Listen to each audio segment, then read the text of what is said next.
ఈటెల రాజేందర్ తో ఆలింగనం సందర్భంగా మాట్లాడిన మాటలపై మాజీ మంత్రి మల్లారెడ్డి క్లారిటీ ఇచ్చారు.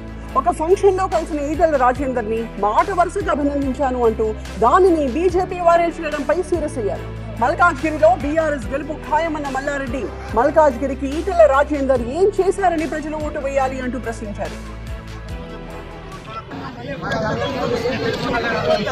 రాష్ట్రాన్ని తీర్చిదిద్దిన ఘనత మన కేసీఆర్, కేటీఆర్. అందుకే నమ్మకము, విశ్వాసము, భరోసా అంటే బీఆర్ఎస్ పార్టీ, కేసీఆర్, కేటీఆర్. తప్పకుండా ఈసారి 10 నుంచి 11 సీట్లు మనకు వస్తున్నాయి.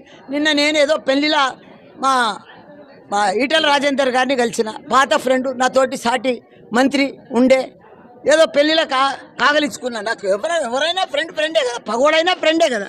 మనం స్పోర్టిగా పోతాం ఎవరైనా కానీ. నువ్వు రాజకీయంలో వేరే పార్టీలు ఉన్నా స్పోర్టిగా ఉంటా. నేను మల్లారెడ్డి అంటేనే స్పోర్టి, మంచి మనిషి, మనసున్న మనిషి మల్లన్న.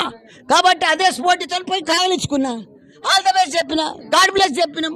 తప్ప అది నేను జంగ యాదవ్, వదిలేష్ యాదవ్ కూడా నా ఎలక్షన్ల నాడు క్యాన్వాసింగ్లో గెలిచిన ఎలక్షన్ల నాడే కలిసి ఆయన కూడా చెప్పిన, అన్న ఆల్ ద బెస్ట్ అన్న, నువ్వే గెలుస్తున్నావు అన్న అని చెప్పిన. తప్ప గెలిచిందా? ఇప్పుడు ఆయన గెలిచి నేనే గెలుస్తాడా చెప్పు? ఈటెల రాజేందర్ ఏం చేసిండు ఈడ తెలంగాణకు? మన మల్కాజ్గిరికి ఏం చేసిండు?